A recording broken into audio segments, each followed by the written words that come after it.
Okay, should we start? All right. Hey, everyone. Thanks for joining us today. Apologies for the late start. We're working through some AV problems internally.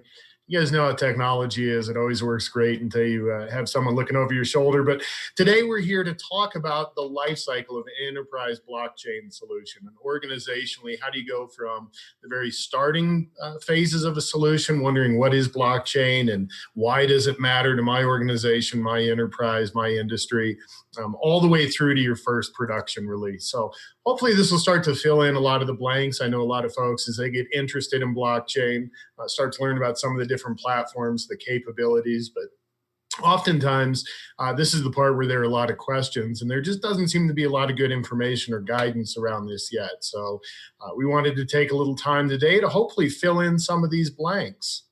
For those of you who don't know me, my name is Kris Bennett. I'm Chief Learning Officer with the Blockchain Training Alliance. We are an organization focused exclusively on training, education, and certification for all things blockchain and emerging tech. We are the exclusive blockchain content provider for Pearson VUE, the global leader in technical testing centers. And in addition to that, we also spend a lot of time working with customers and clients, doing workshops, design sessions, etc., actually helping them get hands-on with the technology. It's very important to us that we're not only teachers, but practitioners as well. So if you're not connected with me, please connect with me on LinkedIn. There's a great community. You can just look up the hashtag Blockchain Beard Guy and you'll find me. If you want to learn more about what we do at Blockchain Training Alliance, you can visit us at blockchaintrainingalliance.com, or you just reach out and ask us questions directly. But my background and who we are obviously isn't why you guys are here today.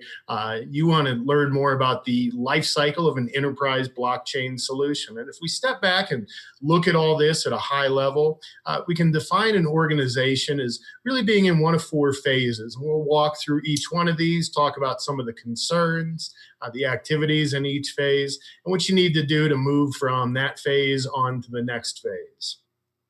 So we'll start off in phase one. This is what I call the what is blockchain phase. This is when organizationally, you're still trying to figure out what is this technology? What is it all about? Why does it matter? What potential impact could it have on my organization or industry? And is it something I should really care about? And if it is it something I should care about now? Or does it make sense to put it on my radar a little bit later? Phase two follows up phase one after you kind of understand what the technology is about and some of its potential, and you've aligned your business objectives to maximize or utilize some of that potential. Well, then you begin looking for use cases in the organization or the world around you. So in phase two, we focus on identifying good use cases and then prioritizing the ones that we want to go and take one step further, build a proof of concept around and see if there's actually a valid idea and something worth pursuing. And that gets us to phase three, where we're building out that proof of concept, starting to make our ideas reality, make them a little bit more tangible. We're trying to evaluate, do we really have a good idea here? Do we really have something that will deliver more business value than cost? And if so, well, then let's go ahead and let's actually make a production release out of it. Let's turn it into an actual product or service offering. And that's when we get to phase four, where we're developing what we call a minimum viable product. So let's walk through all these phases. You can start to understand where you're at organizationally and hopefully see some of the next steps. And by the way, you should have all gotten a link to download this slide deck, either in its native PowerPoint form or in PDF form if you don't have PowerPoint installed. If not, look for it in the description when this video gets posted, and you'll be able to download this deck, follow along, and take any notes that you want. So let's start off talking about phase one. What is blockchain? So again, a phase one organization is one that's still trying to figure out what blockchain technology is and whether or not it matters to them, their situation, their industry, etc. And really at this phase, if you look at the key participants, we're talking about senior leadership, we're talking about business analysts, product owners, product program managers, department heads, office heads, regional leadership, etc. You'll notice that this audience is primarily a non-IT audience. And in phase one, it's really critically important that we are understanding the impact that the technology can have on the business and making appropriate business decisions whether or not we want to leverage it. We do not want to make technology decisions at this point. So in phase one, we typically keep IT out of this process and we involve them later.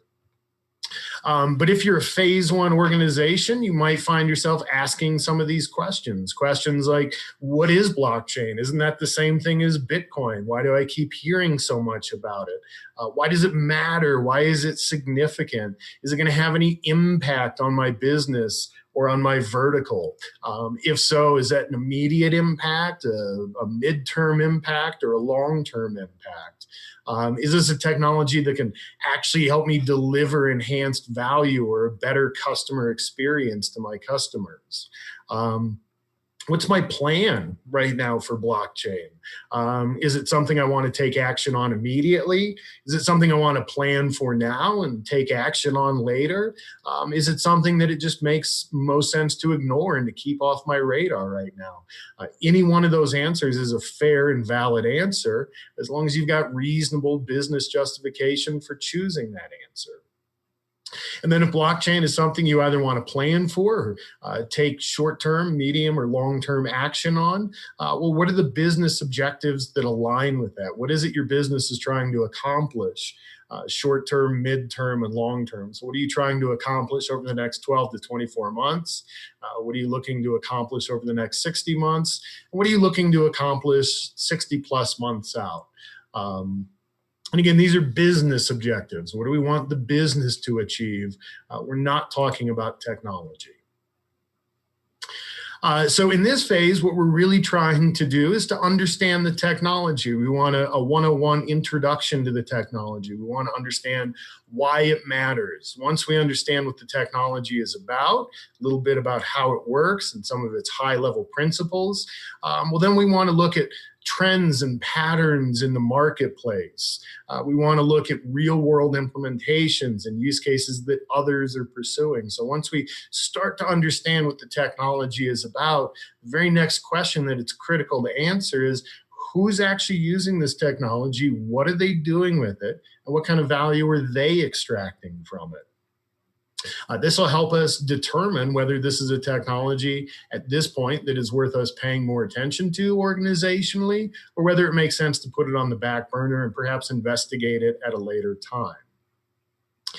It can be very helpful to run through a SWOT analysis, an analysis of your organizational strengths and weaknesses, and an analysis of the opportunities and threats currently in the marketplace. And we'll come back, we'll talk a little bit more about that.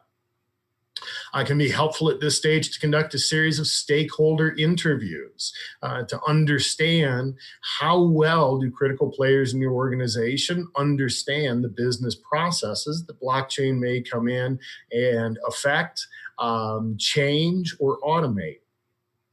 And we'll talk in a few slides about what goes into those stakeholder interviews. What kind of information are you trying to extract from those stakeholders, and who are those stakeholders? Then it makes a lot of sense to look to the market, look to other players and see, okay, what are some go-forward recommendations? Are there any guidance or best practices I can extract? One thing you'll find, and you'll hear me repeat this theme in so much of the education that we deliver, is that the problems that blockchain aims to solve are by and large universal business problems. Tracking the life cycle of an asset as it changes hands from one custodian to another is a problem that you will face in law enforcement, in pharmaceutical drug development, in supply chain value chain scenarios, in food safety scenarios. So it can really, really be helpful to reach out of your industry or vertical and talk to completely different organizations about how they're using or leveraging this technology to solve some of those same high-level business problems. This is where you can find a lot of good guidance and best practice information. You should also realize when you get to this stage that enterprise blockchain is an incredibly new concept. It's about a 3.5-year-old idea. So if you go out on Google, you're not going to find any of these recommendations, guidance, best practices, or you'll find very, very little. And that is just the cost that we pay right now for being on the bleeding edge with this technology. This means that you're going to have to find that information a little bit more organically. And oftentimes that's by reaching outside of your industry and talking to some players or some businesses that you normally wouldn't think you share much in common with. So to break this down a little bit, again, Technology 101, we're trying to understand what the technology is about. And I won't read all this on these slides to you. This is really just meant more as a reference that you can go through and review a little bit later. But you can kind of see what some of the questions are that we're seeking to answer in each one of these different sections, what our goals are, etc. When we talk about the SWOT analysis, what we're really looking here is through the lens of blockchain technology. So what organizational strengths do we have that we could enhance by using this technology? Organizationally, what weaknesses do we have that could be addressed by this technology? How could we use this technology to leverage market opportunities that are available right now? And how might we use it to mitigate threats that are out in the marketplace? This really helps get our stakeholders aligned on why we're using the technology, the value that we aim to provide from it, and really how our IT objectives align with our business objectives. One of the biggest reasons we see IT initiatives fail out in the marketplace is a lack of alignment between business objectives and IT objectives. And we have a set of IT objectives, which it's very, very hard for our stakeholders to trace back to any business objectives or intended business value. We want to make sure with a new, emerging, and oftentimes confusing technology like blockchain that we're not adding to that mix or to that confusion by not defining and aligning our business and IT objectives. When we talk about stakeholder interviews, this is a step we conduct in a lot of the workshops that we go through with organizations in phase one. Typically, these are 60 to 90-minute interviews. Again, with a non-IT audience. What we're really looking for here is business process experts as we start to look at some of the business processes that blockchain might affect, change, or automate. We want to find the experts in the organization around those processes. So typically we're talking about senior leadership audiences, again, those product or program managers or owners, and then leadership from different geographies, regions, offices, divisions, etc. Really the top level leadership in your organization. And what we're talking about during these stakeholder interviews are three essential areas. The first is, okay, how well do the stakeholders you're interviewing understand the current business processes that you're a part of and their flexibility or rigidity? And we're not just talking about how well each of these participants understand their own role or subpart of the process. We're also trying to understand how well do they understand the process as a whole. Do they just myopically see the parts that they work on? Or do they really have an understanding of upstream and downstream effects? The second essential area that we're trying to gauge understanding of is how well do these stakeholders view the current alignment between business objectives and technology objectives? Do these stakeholders, are they able to look at technology decisions made in the organization? And is it clear to them when they do, why those decisions were made because they align and support business objectives? Or has that not been communicated to the rest of the organization? It's not just enough to have this kind of alignment and understanding in the boardroom or with top level leadership. This needs to be known organizationally so that the rest of our organization doesn't think that we're making technology decisions just for technology's sake. This is going to help get buy-in and cooperation as we introduce new technology into the organization and use this new technology to facilitate and enhance critical business processes. And then the third essential area we're trying to gain insight and understanding on is how well do our stakeholders understand the process? What kind of insight do they have into it? Again, do they only myopically see and understand their one part in this larger process? Or do they see the overall larger thing that they're a part of? What kind of visibility does this process have? So who are the other participants, stakeholders? Who else gets to view or is affected downstream by any decisions made in this process? And then critically, how are changes, errors, failures, or updates in this process communicated? How do we make sure that all of these stakeholders are aware? Do we ask for confirmation that they're aware of these changes or not? Questions like this. These are the three critical areas that we're really working on understanding so that we can gauge how well do our most critical stakeholders in this organization understand our business processes, both their role in it and the overall process, which likely spans organizational boundaries.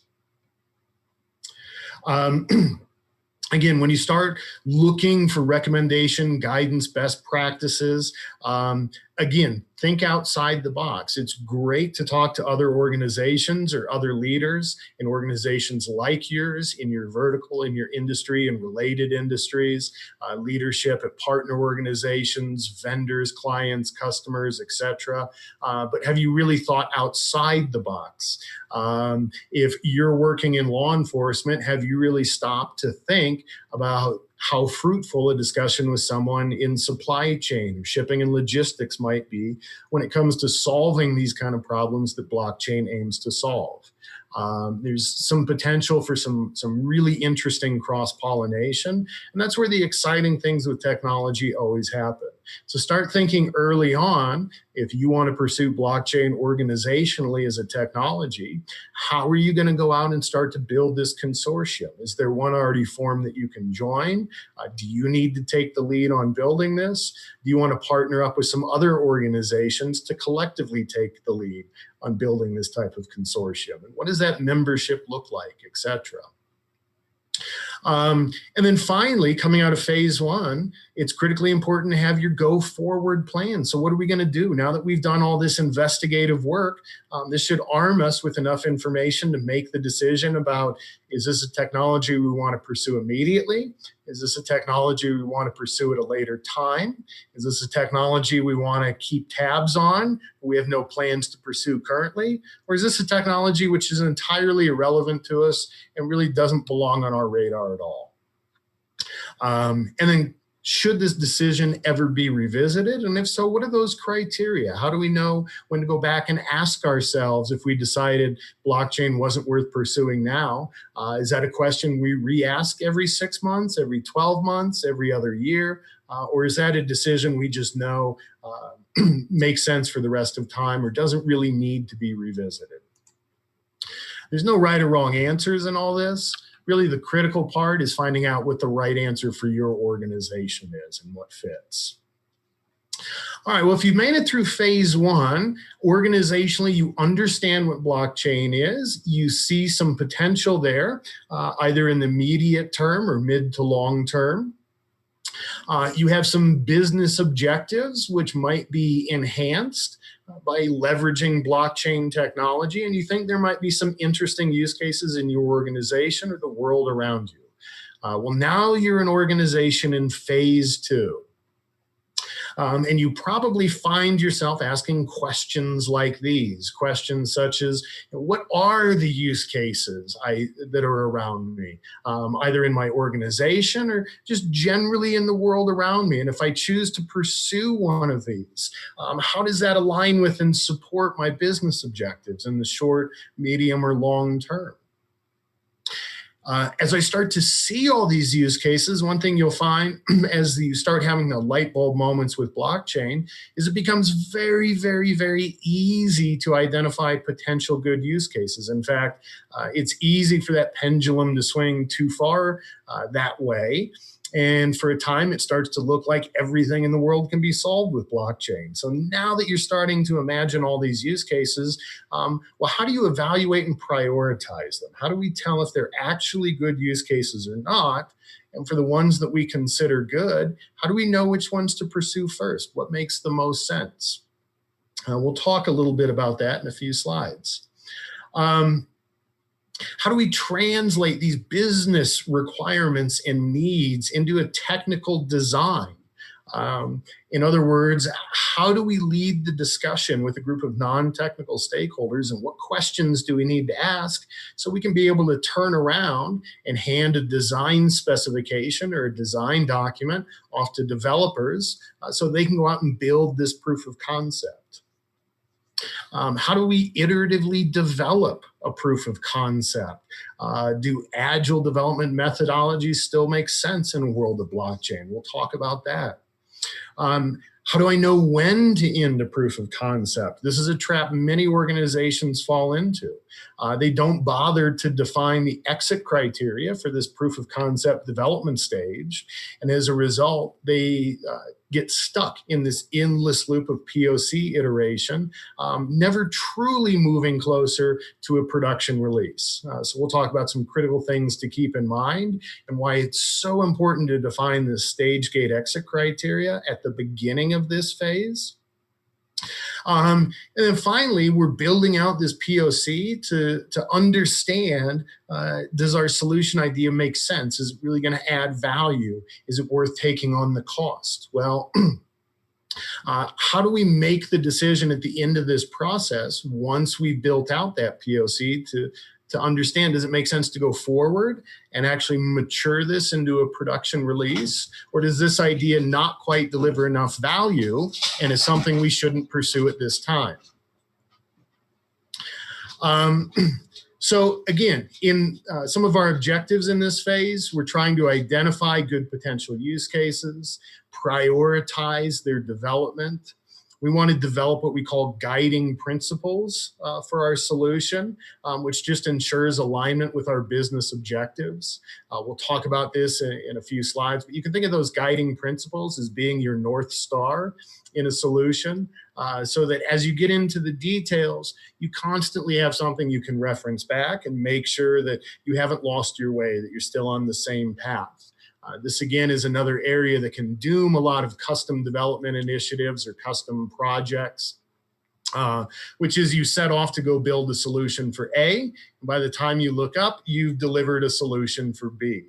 It can happen with scope creep, change management, change requests, etc.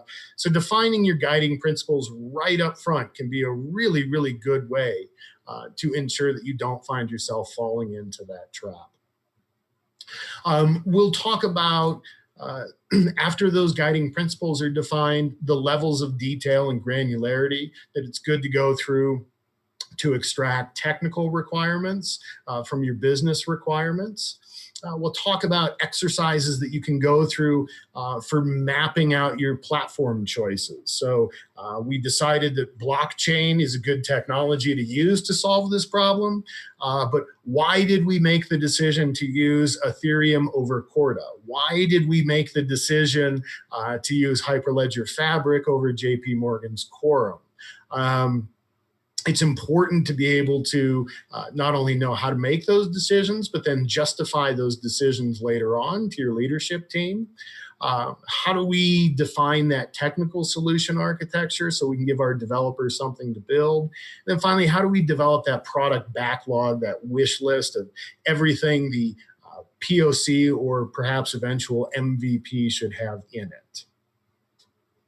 Really, all this starts with identifying a good use case. And there's a lot of really good information out there, how-to guides, flow charts, decision matrices, etc., that can help you determine whether you need blockchain and what blockchain might be a good fit. A lot of those can get very, very in-depth. And so we like to start with just a very, very simple litmus test right at the beginning before you get into any of those more in-depth models. And this is just a simple series of 4 yes/no questions that any organization can ask themselves to understand whether they might have a good blockchain use case or not. So if you're maybe thinking right now of a use case in your organization, you could run through this mentally. Do I have one or more assets I want to track? Do I care about the life cycle of each of these assets? Is that life cycle governed by well-defined rules and processes? And am I the single voice of truth for any questions about this asset, regardless of where it is in its life cycle? Let's talk about each one of these and the answers that might make you investigate blockchain. So real quick, just before we dive deeper into each of these, if you answer yes to the first 3 questions and no to the last, there's a very, very good chance that blockchain has a fit in your overall solution architecture. Certainly, if you come away with these answers, 3 yeses and a no, you should, at the minimum, spend some time investigating blockchain to see whether it might be a valuable solution component. So let's talk about why these answers point to a potentially good blockchain use case. Let's start off with our first question.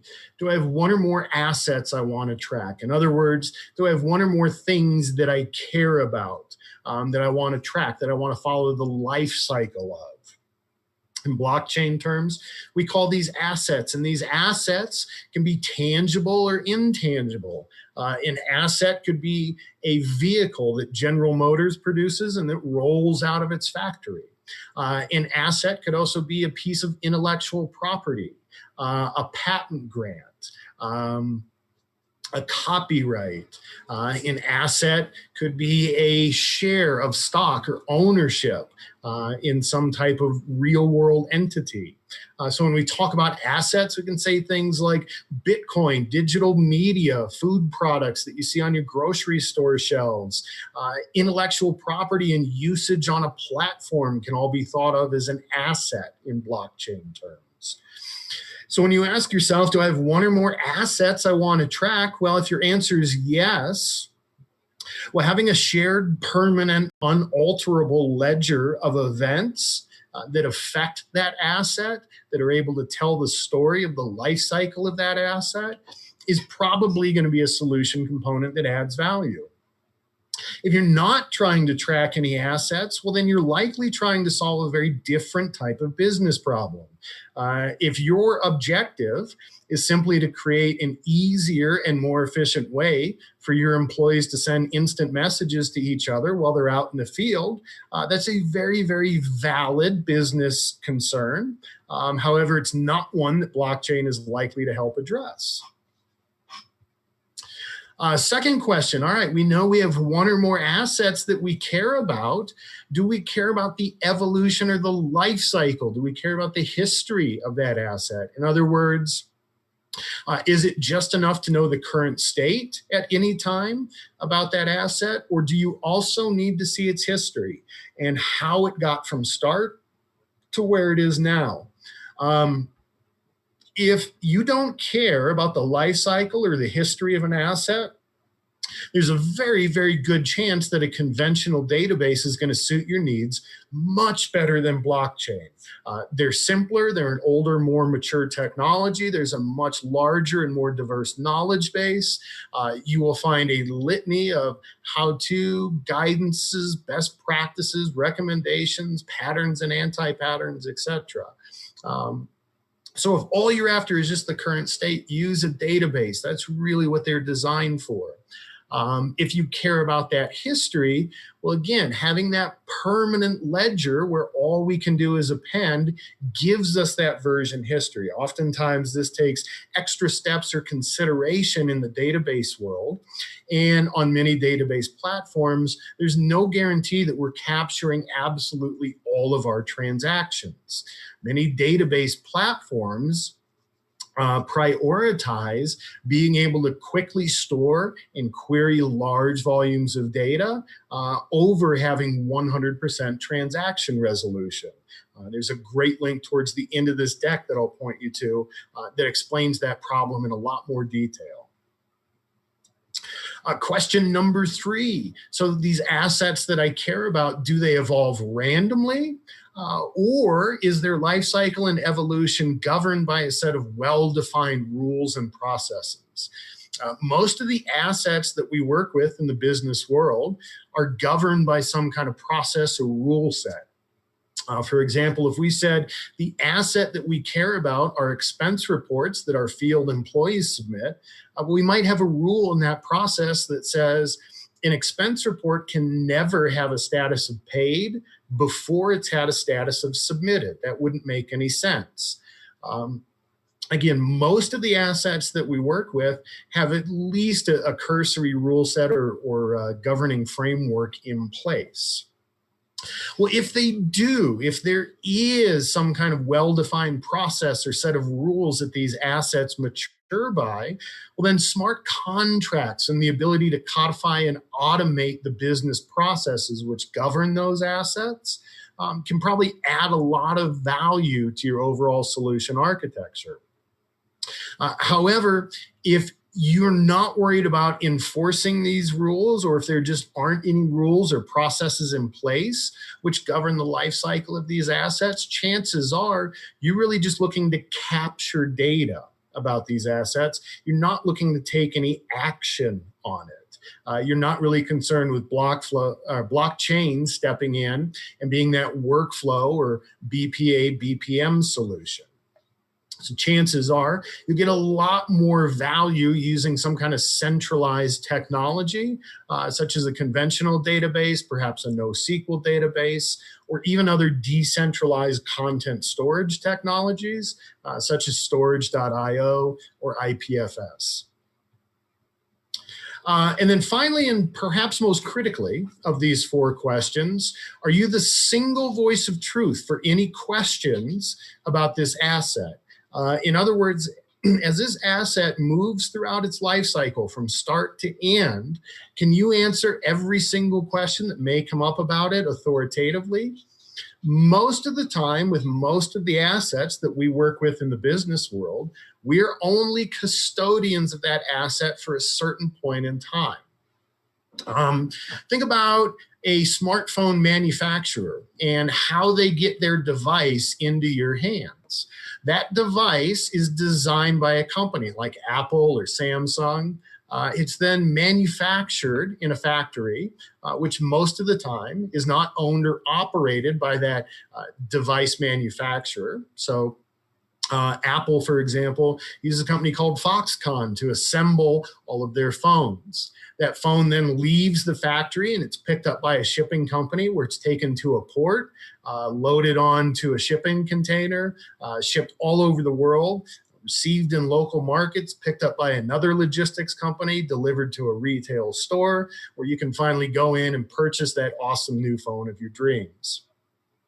Well, in order to get this asset from start to finish, from construction in the factory into the hands of the consumer, look how many external entities and organizations we had to bring in. If I had a question about that new phone, there's no one single place I can go to get an authoritative answer. If I have questions about that phone and it's still during the manufacturing phase, I need to talk to the manufacturer. But if I have questions about that phone and it's in the shipping phase, I need to talk to the shipping or logistics company that has it in its custody right now. So again, most of the time, we only work with an asset during one small portion of its overall life cycle. And this means if any outsider has any question, there's no one single source of truth they can go to. They have to know where that asset is in the process and who to direct those questions towards. So if you find yourself in this situation, well, then chances are blockchain is a really good fit. If I have a decentralized authoritative system and ownership of that system can be collectively shared across multiple organizations or participants, that can step in and create that shared source of truth. If you are already an authoritative voice of truth for an asset across its whole life cycle, well, then there's really no value to blockchain. You've already established yourself as a centralized authority. So trying to leverage a decentralized technology oftentimes doesn't make a lot of sense. So again, 4 good questions you can ask yourself, kind of a litmus test to see whether you have a good blockchain use case. Again, if you answer yes to the first 3 and no to that last one, at a minimum, you should at least spend some time investigating blockchain and either confirm or deny whether it would add any value to your proposed solution architecture. Then we kind of have a list of other what I call blockchain use case symptoms. You can think of these like medical symptoms. If you have a use case which displays these symptoms, blockchain may still not be a good fit. But again, it's worthy of investigation or diagnosis. And in the interest of time, I won't go through all of these. You can come back on your own through the slide deck and review some of these. But some of the most critical ones, are we looking at a solution that's going to span a large business network? We're not just looking at building a solution that will be used internally. We want to build something that crosses organizational boundaries. Do you have some kind of problem that can't be solved with a database or conventional technology?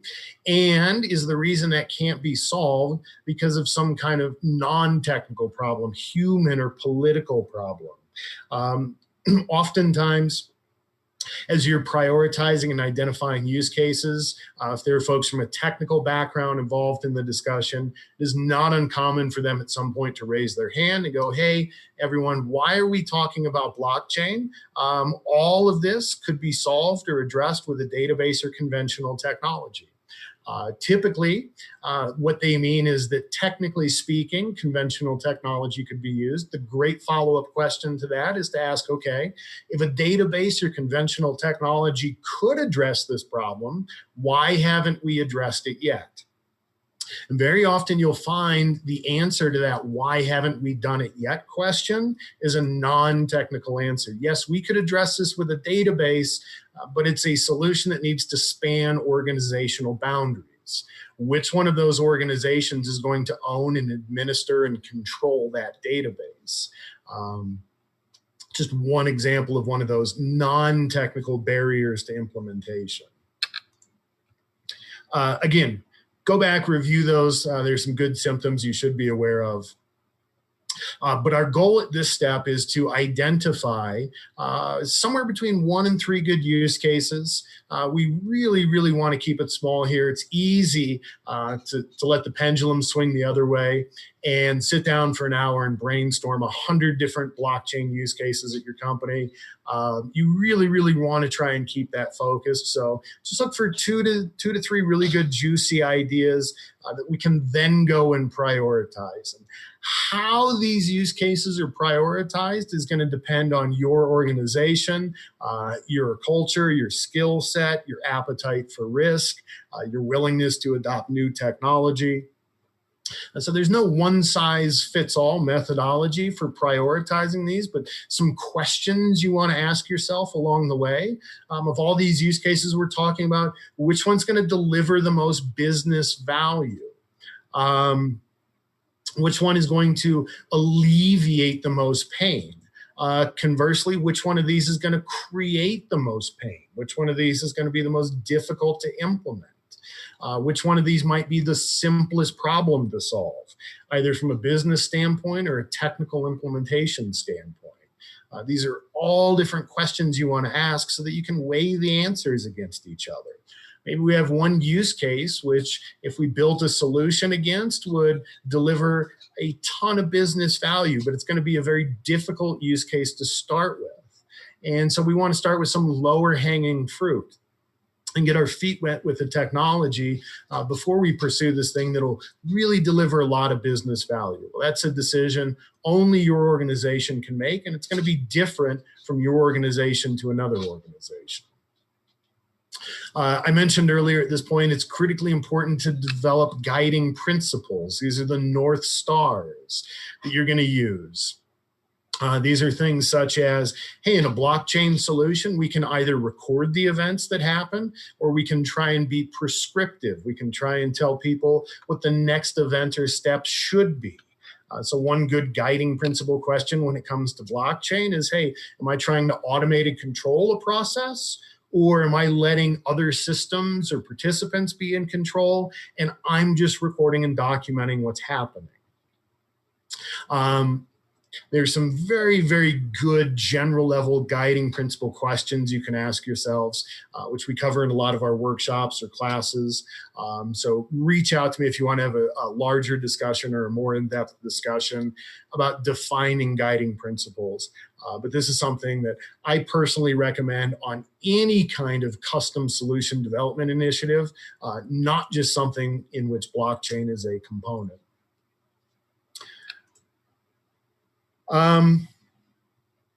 After we've defined those guiding principles, well, here's where we start to work with our non-technical audience. Again, this is senior leadership, project program managers and owners, department heads, really a non-technical audience. We can begin to work with them to start to define some solution parameters. And really, all this begins with defining personas. So once we understand a use case, once we've boxed in with guiding principles, roughly how big our solution should be and how much surface area we want it to cover, well, then we can start talking about personas. And these are all of the different roles that are going to be involved in the solution and what their current state looks like. So again, if we're building that blockchain solution to deal with expense reports submitted by employees and affiliates out in the field, we would start with talking about each role. One of them might be a field engineer. We would talk about that current state. What does that current expense submittal process look like? How do the participants feel? Are they happy? Are they sad? Do they feel good? Do they feel bad? Do they view it as a good process, an ugly process, but it works, or a bad one that doesn't work and really needs to be overhauled? Once we've defined those personas, we can extract user stories from each one. So when we're defining those personas, we're talking about all the different roles involved in a process and what their current state is. When we go to write user stories or define user stories, we're talking about each of those roles performing the exact same functions in an idealized future state. So without knowing anything about what the solution is, how it was built, how much it cost, how long it took, we're just pretending that we can snap our fingers and will the perfect solution into existence. And then we're telling a story about each of these user roles we identified in the previous step using that perfect future solution. And this allows us to then go and extract what we call functional requirements, really a bulleted list of everything the solution should do without any thought or concern given to how we're going to do it. We'll worry about the how later. We just want to capture the what. At this point, it's great to go through some platform mapping exercises. So why are we choosing Ethereum over Hyperledger? Why are we choosing Corda over NEM? Why have we made the decision to use the platforms we have? Why do we think this is a public blockchain solution, not a private one? Why do we think this is a hybrid solution, which needs to use both Ethereum and Hyperledger together on the same network? Why have we made the technology choices that we have? Why have we ruled out the technology choices that we have? What's our justification for taking this approach?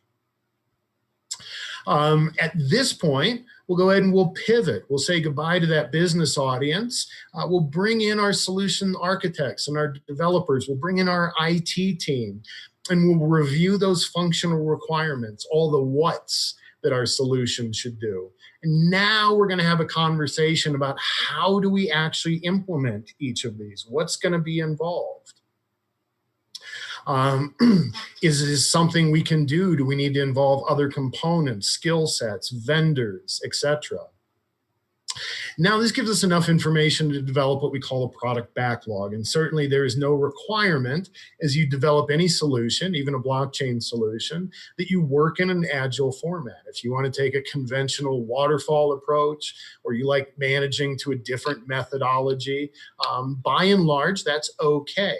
The specific platform that you choose may have an impact on this, and I'll talk about that a little bit later.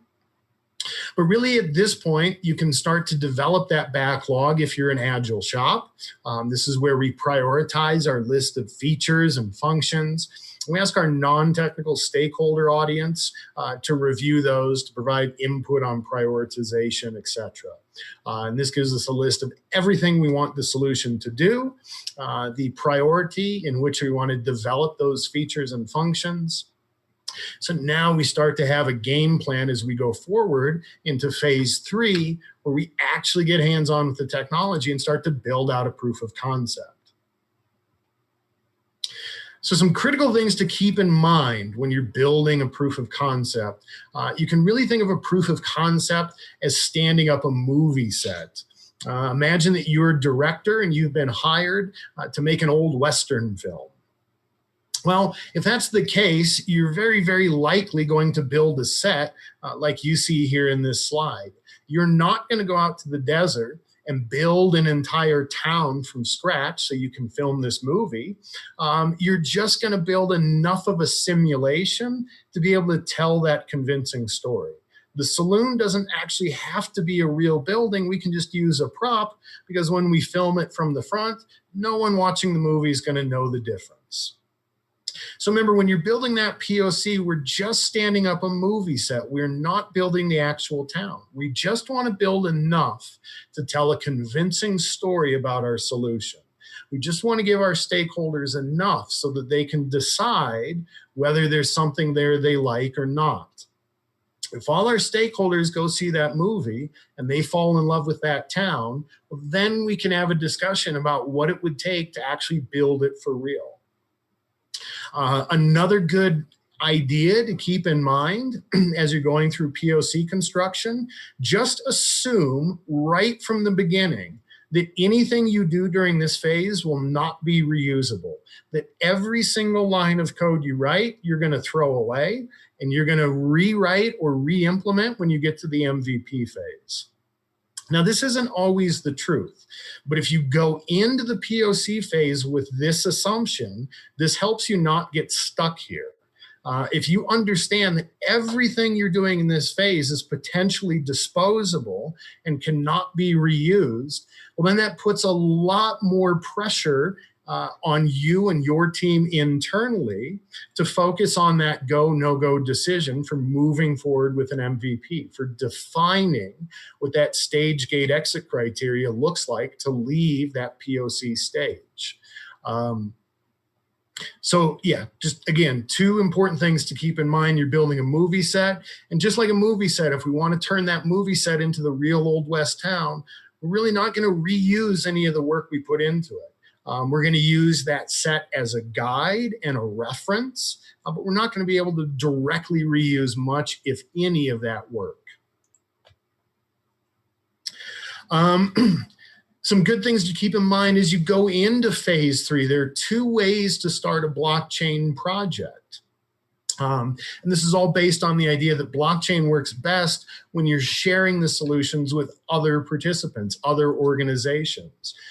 If you're just building a blockchain solution that you're going to use and consume internally, it's not to say that there aren't good use cases that follow that model, but you really want to validate, am I spending my time, my money, and my resources appropriately? The best blockchain solutions tend to be the ones which cross organizational boundaries.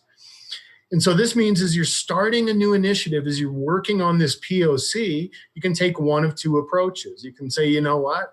Our organization has a good idea. We're going to go build this proof of concept. And if we like what we see, we'll then go out to our larger business network and we'll show it to them, and they'll see how great it is and they'll want to be a part. So we'll build it and then they'll come. The other approach is to say, all right, well, the ultimate aim of this solution is to be something shared amongst this larger group of participants. So let's form that consortium right away. Let's get all those participants together right from the beginning, and let's make this a group effort right from the start. Neither way is right or wrong. Both have valid arguments for and against. You just need to understand what's the right approach for your situation and the implications that has along the way.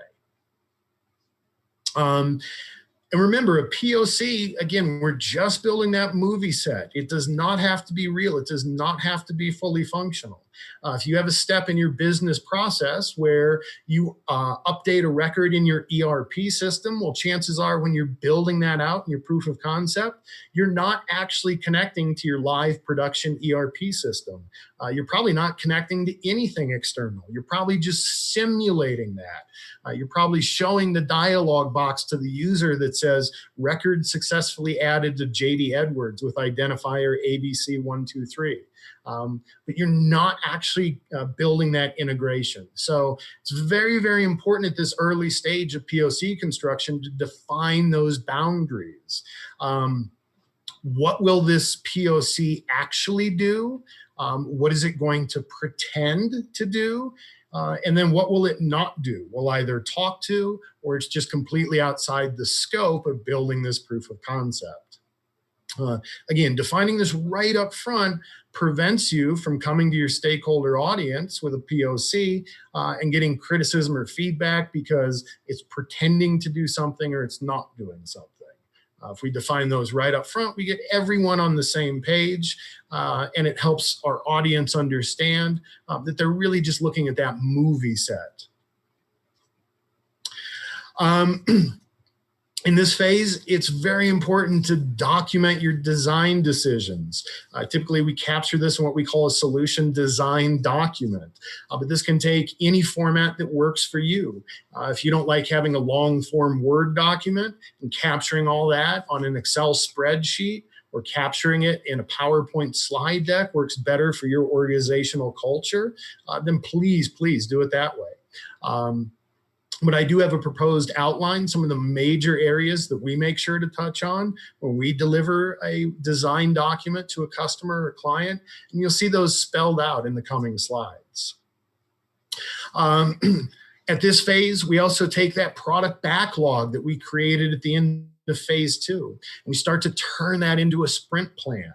What do our development sprints look like? How much are we going to pull off the backlog every sprint? How long are those sprints?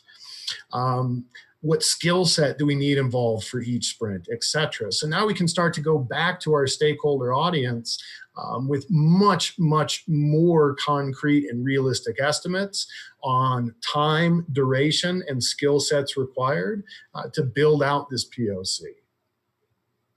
At this point, we want to make sure we have environments at a bare minimum for dev and test. This is no different from any conventional custom software project you might have been a part of. It's critically important to have these two separate environments. You do not want your developers touching your test environment. You do not want your QA folks trying to test the solution in a development environment. So whatever platform you're building on, if you've decided to build an Ethereum solution, now you want to stand up 2 internal Ethereum networks. If you're building a Fabric solution, well, now you need to have 2 different Fabric networks. How are you going to deploy and manage those? Are those going to be on-prem? Are those going to be off in the cloud? At this phase, cloud providers can provide a lot of value. If I can just write a check to Amazon or Microsoft or Oracle to stand up an environment for me, and I don't have to worry about the administration side, I can just focus on building this POC and see if my idea is really going to deliver value or not.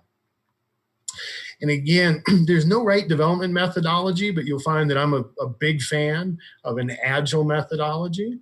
And if you adhere to the same principles, well, really we're focused on this cycle of developing, delivering, capturing feedback, integrating that feedback into the next development, and then delivering and collecting feedback again in this iterative cycle.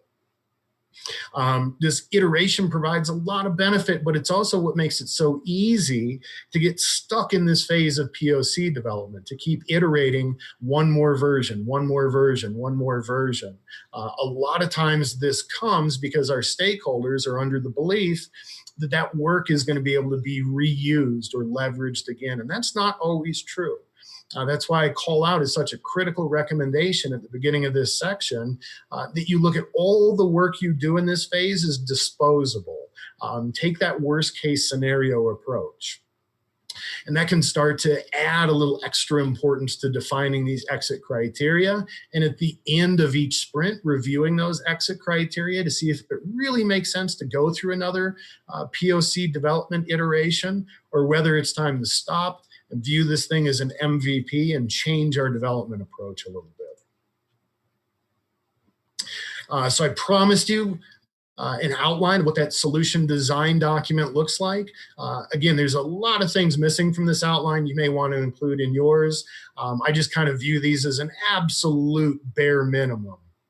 And again, you can come back, review this outline at your own time, own leisure. Again, if you have any questions or need any help developing any of this for your own organization, please reach out. Again, we work with a lot of organizations in a workshop format to help facilitate this process, lead them through it, and make sure they're on the right path. Some other technical considerations you want to keep in mind. We've been talking about very business-focused considerations. Well, now we're starting to get hands-on with the actual technology. So there's some considerations there as well. A lot of that starts with what skill sets do I have available in-house, and what skill sets am I going to need? For example, you may have a lot of JavaScript developers. None of them have worked with blockchain.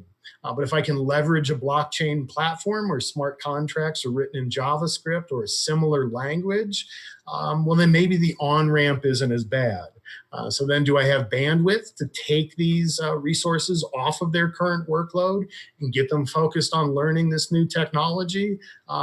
Or since I'm just building a POC, does it make sense to let those folks focus on their day job and maybe bring in some external contractors to build some of this for me? What roles, if you outsource any, are you going to outsource? Are you going to keep development in-house but outsource project or engagement management? Are you going to keep engagement management in-house but perhaps outsource solution architecture? And who are each of those external vendors or participants? This can be a particularly important conversation to have if you've decided to take the consortium approach right from the beginning. And then remember, in order for this to be successful, it really has to be viewed as a DevOps project. This isn't just developers going off on their own. There is an operations component or an administration component to blockchain platforms, which tends to get ignored or not to get as much attention because everyone's focused on the developer side of it and what cool things you can go build. But there are some operations concerns. And it's critical at this point that we get operations involved, even if they don't have a lot of tasks or responsibilities, just so they start thinking about the underlying infrastructure, architecture, what do they need to support, what are the options for pushing this out in the cloud or getting external support and guidance, etc. So again, a good DevOps marriage means that everyone is always aware of what the other is doing. And so we don't want the dev side of the house running off on a new initiative without at least being on the radar of our operations folks. Project management considerations, decisions you want to make sure you're answering at this phase. When we have a new POC release, how are we going to show it to our stakeholders? How are we going to collect that feedback and integrate it into the backlog? How do we decide what not to include in the backlog? Very critical decision to make Otherwise, anything any stakeholder suggests just automatically gets entered into the backlog, even if they're the only ones in the organization who think that's a good idea. And over time, you end up with a very, very difficult to manage backlog where no one quite has all the context or memory of why every specific item actually got entered into that and what the bigger vision behind that functional component was. How are we defining sprints? How are we carving them out? What does our sprint duration look like? What are the skill sets we anticipate needing for each sprint? How do we deal with our sprints when we're done? Do we have any kind of sprint post-mortem? I call these the good, the bad, and the ugly meetings. Something I definitely recommend your development teams run through. What worked? What was good? What worked but could be improved? What was ugly? And then what didn't work at all? Where did we fail? What do we need to improve on? What was that bad? So the good, the bad, and the ugly. What's our change management process? Not defining a good change management process right up front is oftentimes responsible for dooming these types of projects, whether they're focused on blockchain or other types of technology. And are all team members aware of what that change management process is? And then again, you'll see it's a little bit repetitive, but that's by design. What is that POC exit criteria? Have we reached that? Is it time to stop iterating through POCs and make a go, no-go decision on developing a production release? Or do we still need to see more value? Do we need to see more of the story to know whether we like this movie set? Again, critically important that is defined and constantly revisited through every sprint in this phase. And then finally, just to close out this phase, there's some good sanity checks you want to run through as you're evaluating your design. So the first is, hey, can I go communicate the value of this solution to any customer or stakeholder without using the word blockchain? In other words, does this solution provide enough unique business value on its own that I don't have to make any end user or stakeholder worry about the underlying implementation? Think about an online service that you might use every day. Perhaps you like shopping off Amazon. You think Amazon Prime is great. Anything you want, it's on your doorstep 2 days later. Well, Amazon Prime, if you asked Amazon, what's the value proposition? Why should I care about Prime? Why is it a good offering? They're going to be able to answer that question without telling you that all of this runs on the HTTP protocol on the internet, which is a gigantic TCP/IP network. If Amazon had to get to that low-level implementation detail to make you care about being a Prime customer, there's a very, very good chance they just don't have enough value in the Prime program. Same thing here. We should be able to go communicate the value of this solution or this proposed idea to anybody without having to use the word blockchain, and they should walk away and see the value behind it and believe it's a good idea as well. Second, sanity check. If you go and you build this solution, can you tell a very clear and believable story about the difference in customer experience before and after? If you can talk about a demonstrably different and improved customer experience, in most cases, that's all you need to justify the solution. If you can't, that's not to say that you found a bad use case or that you shouldn't pursue the solution. It just means you need to do a little extra legwork in justifying that solution. So perhaps we're looking at a solution which will increase the internal efficiency of our employees by 15%. That's our expectation. Is that going to have a clear and demonstrable impact on the customer experience? Most likely not. Most likely our external customers aren't going to realize in a very clear and recognizable way that we've become 15% more efficient internally.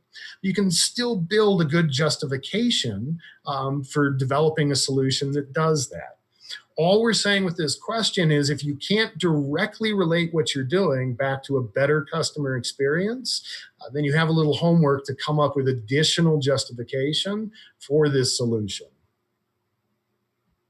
And then that brings us to our last phase, developing a minimum viable product. And I've chosen this language here very carefully. You notice that we're not talking about phase 4 production release, phase 4 product release. We're specifically talking about what is a minimum viable product. And again, not understanding this concept is what ends up adding complexity or even dooming a lot of custom develop initiatives, whether they're blockchain or not.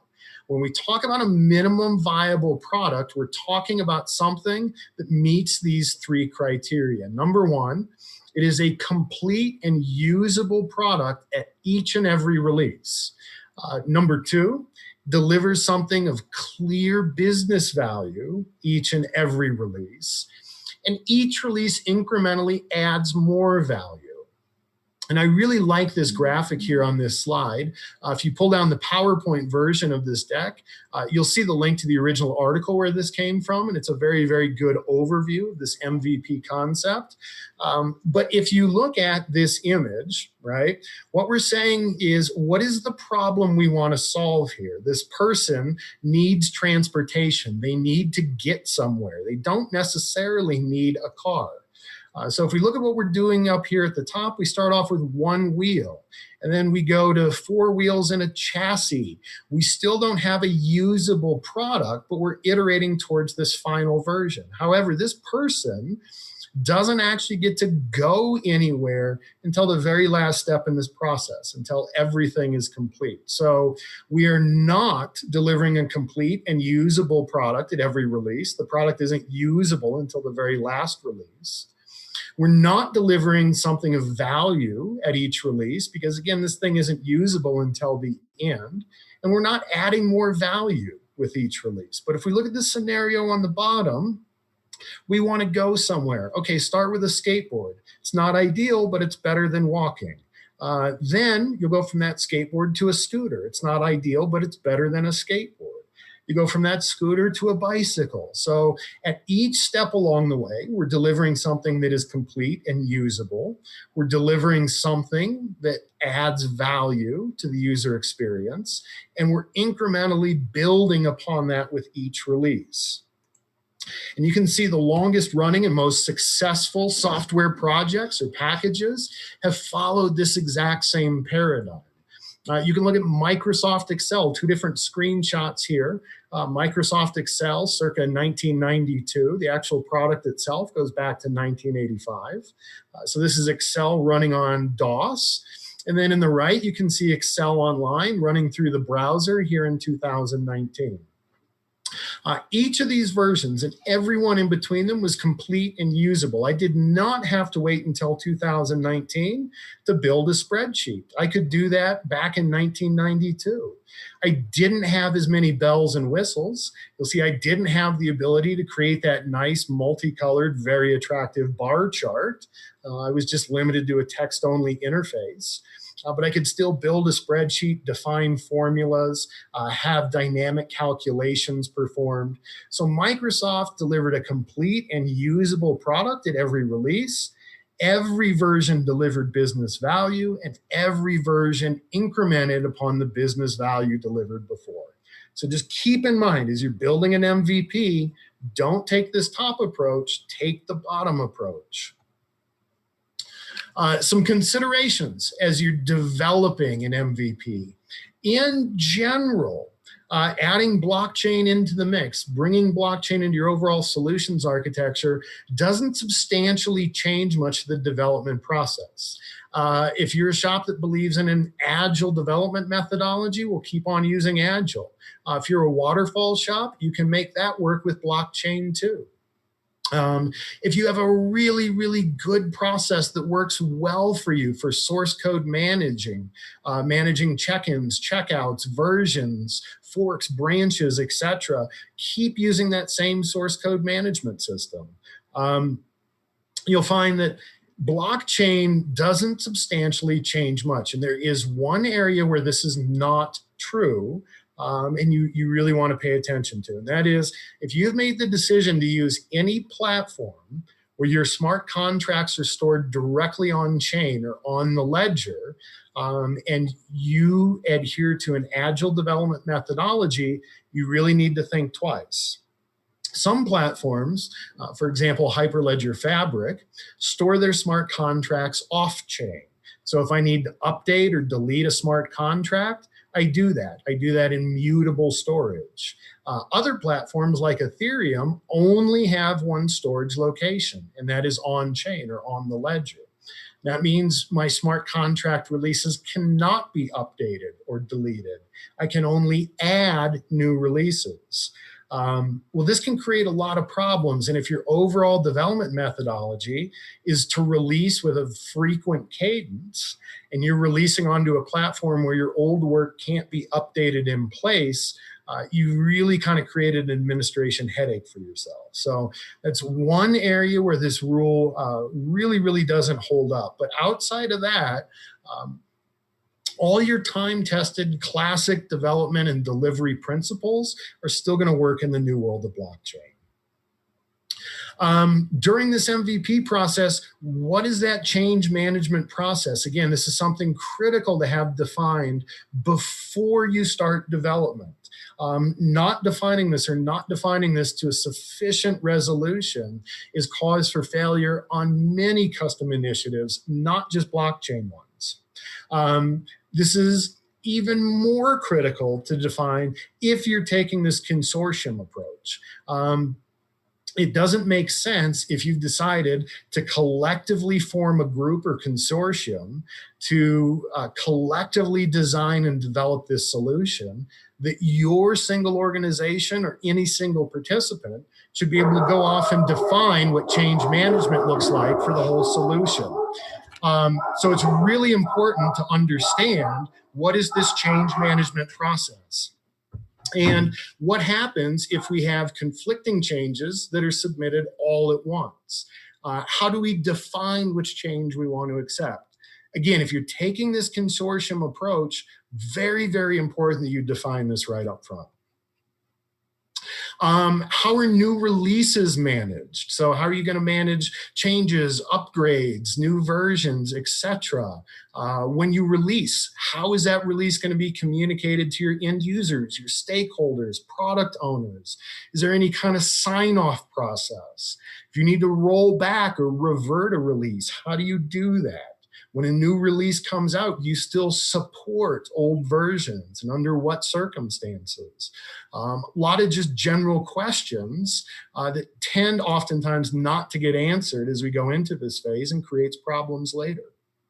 Again, a lot of good decision points here on these slides. I'll leave you to review after the webinar and ask any questions. But just very good things to consider. Team communications. How do team members communicate? How do they get help? Where do they go for what types of help? As we start talking about building a production release, we need to have a production grade infrastructure to support it. Up till now, if we've just been doing POC releases, we've probably just been working in a dev environment, and that's okay. But now we need something production grade. So how are we going to host our solution? Are we building it on a public network, on something that's internet hosted? Are we going to run our solution on the Ethereum mainnet, for example?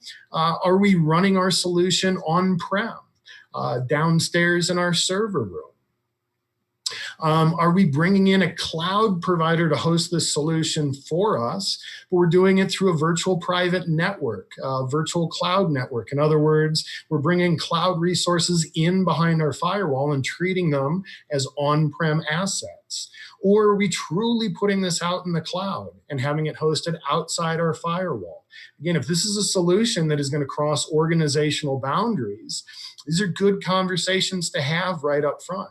Maybe I can put the solution out in the cloud, truly out in the cloud, outside my firewall, and not have a problem accessing it. But your organization has different security policies, and that does create a problem for you.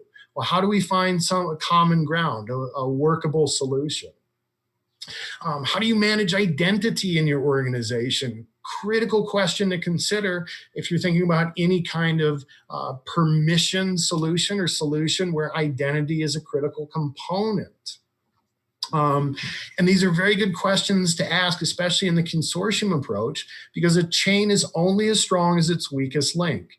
If you and I have decided to collectively develop a blockchain solution, and you manage your internal identities in a very safe, secure, well-administered implementation of Active Directory, and I have chosen to let everybody use OAuth to authenticate with their Google credentials, certainly something much less secure, well, that chain is only as strong as its weakest link.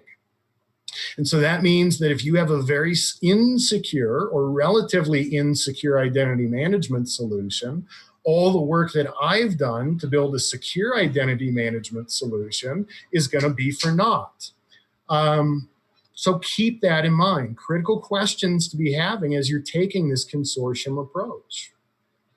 If you're taking this consortium approach, how do you manage the consortium? How do members join? How do they leave? Are they able to rejoin? How do they change their role? Are there any kind of auditable standards that we want to put in place to make sure that every member participant is pulling their own weight, adhering to certain security or release standards, etc.?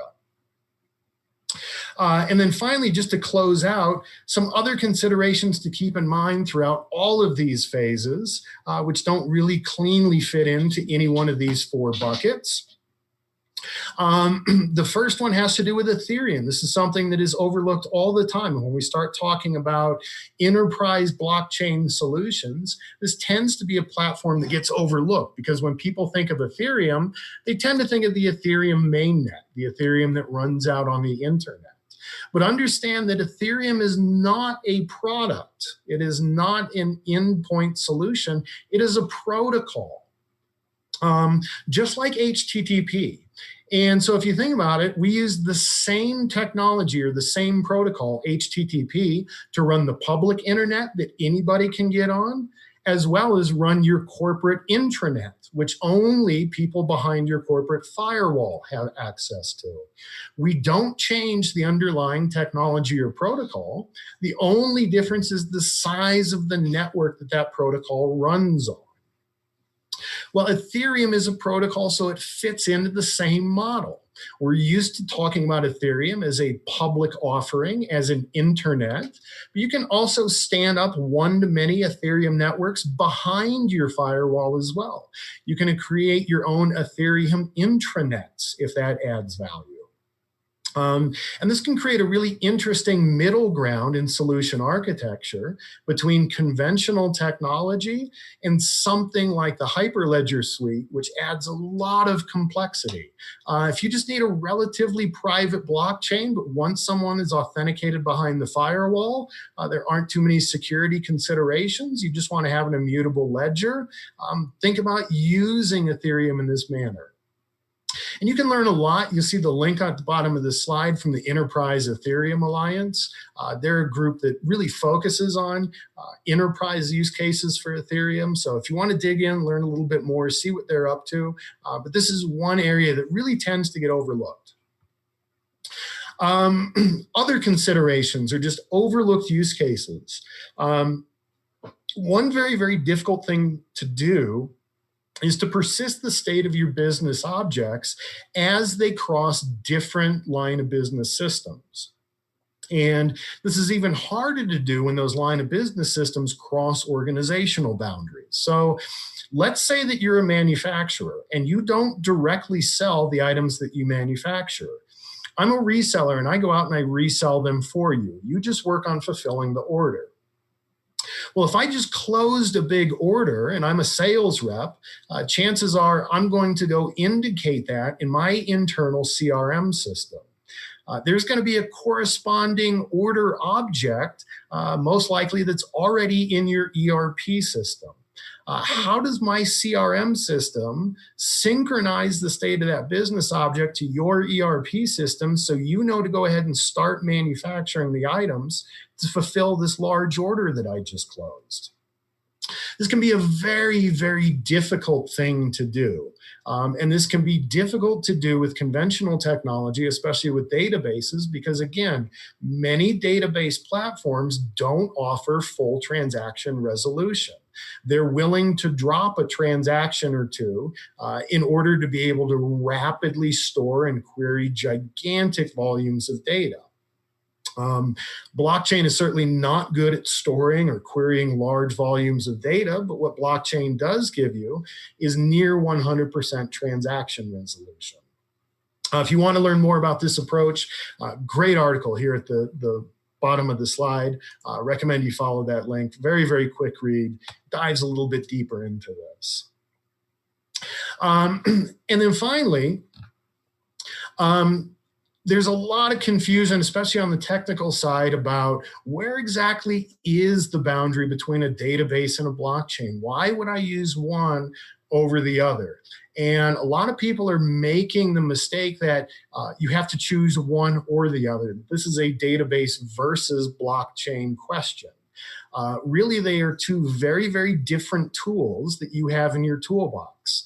And just like conventional tools, they each serve a very unique and focused purpose. If you're trying to screw in a screw and you're using a wrench, it's not going to work too well. But if you have the proper screwdriver, it's going to make that job a lot easier. It doesn't make any sense to have any philosophical debates about whether a wrench is a better tool than a screwdriver. They just serve different purposes. Database and blockchain is the same way. And these articles really get into some good low-level technical details about the boundaries of each. So if you're feeling confused from a technical architecture point of view about where are the lines of delineation, two very, very good reads right here. A good rule of thumb to keep in mind is that databases have really been designed and optimized to rapidly store and query large data sets. Blockchain has really been designed and optimized to be a trustable storyteller, to provide an immutable record of history. So if you think about how to combine these two to create compelling solutions, well, by and large, it's generally best to let your data live in a database, especially any large data sets or blobs, and use blockchain on top to tell the story of what happened to that data. Let the database be the keeper of data. Let blockchain be the storyteller around that data. So again, two very, very good links. If you want to dive deeper into any of these, definitely recommend you read those. That brings me to the end of the slide deck. I know we went a little bit over the hour, especially with the late start that we had. So if you stuck with me the whole way through, I really, really want to say thank you for carving out the time to join me today. I hope this information has been helpful. If it has, and you have any questions or want to learn more about the education and the workshops we provide to help facilitate organizations, regardless of which phase they're in, please reach out. If this information wasn't helpful and you have ways that we could improve it or things you'd like to see us talk about, again, please reach out and let us know. We're always here to help. So thank you guys for joining. Please download a copy of this deck if you're interested in. Go back through some of the points that were of interest to you. Much of this information we just skimmed through, and there's some really good decision points to consider as you go through this deck. And if we can help anywhere along the way, either through education or by working directly with you and your teams to help make your blockchain dreams a reality, don't be afraid to reach out.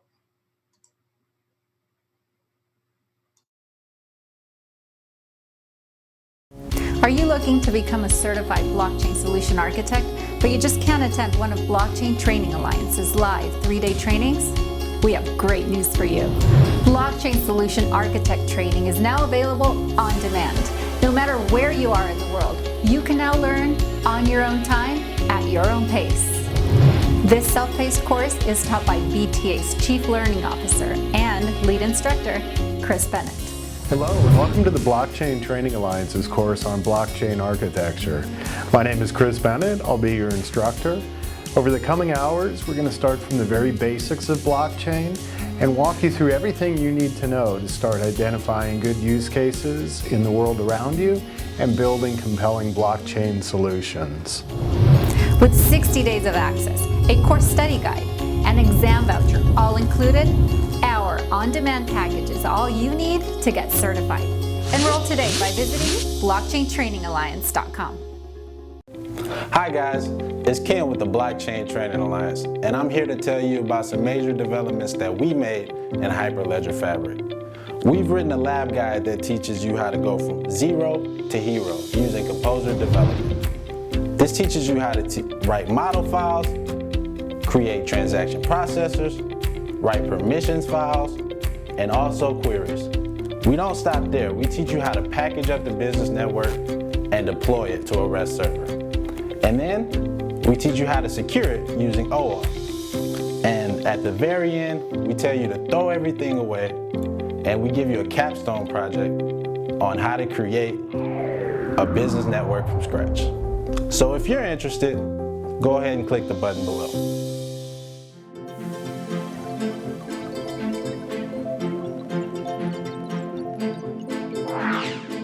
There's a new technology that has the power to revolutionize how you, businesses.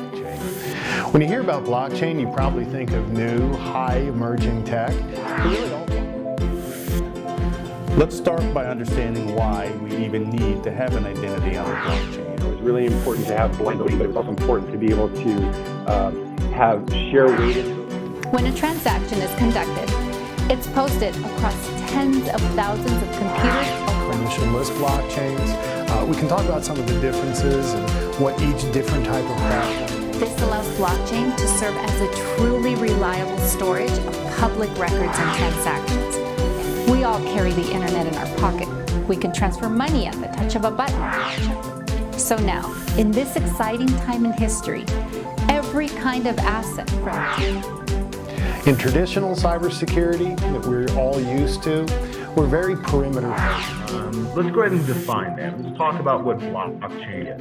And as you start to get involved in blockchain, what are the first? Are you interested in learning more about blockchain or becoming blockchain certified? That's where we come in. We are Blockchain Training Alliance, the global leader in blockchain training and certification. We offer training courses in a number of ways. Live in person, either on-site at your location, or at one of our classrooms worldwide. Live, virtually, via WebEx, or self-paced. If you are looking to verify and validate your knowledge, we have 4 certification exams that are proctored in person at more than 7,000 testing centers across the globe. We have one-day business foundation courses.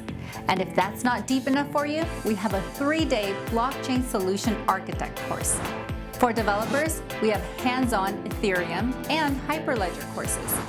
Our training includes expert instructors, hands-on labs, real-world applications, a course book, an official study guide, and 1 free exam voucher. We have trained thousands of students worldwide and have professionals becoming certified every day. Visit Blockchain Training Alliance to learn more about our blockchain training and certification programs.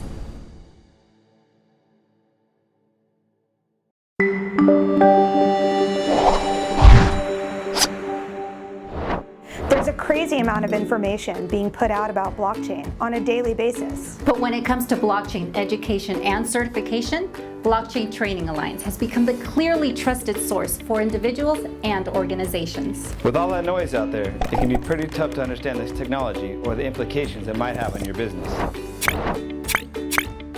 The source for detailed and comprehensive knowledge. Most trusted vendor neutral certification. Crisp and clear with explanations. Thank you to Lee, who provided this review. I found it to be more informative on blockchain technology than some other online courses I've taken. The video format was great and easy listening. Thanks for sending that over. And here's a review from Mr. Olufemi. This is the best blockchain course out there. It was put together in a very easy and relatable format that anybody can understand. Thank you guys for such a wonderful job. Thank you for that review. And Anthony Day from Deloitte says, Blockchain Training Alliance are the clear leaders in the training space, and thanks to the whole team for your hard work that's helping the Deloitte blockchain teams worldwide to bring new value and exciting blockchain propositions to our clients and consortia. Thanks for that, Anthony. And here's another one from Subhadeep. When I started the course, I just had the knowledge of the word blockchain. And after completing this course, I am now well acquainted with the technology and can explore more areas for implementing blockchain as a solution. So in a single word, this course is just awesome. Thank you, Sapadeep. The best part is, these quotes are based on real customer reviews. Thank you. Thank you. Thank you. Thank you. Thank you. From all of us to all of you, thank you. Thank you for making BTA #1 in blockchain education and certification. We couldn't have done it without you. Thank you. That's perfect.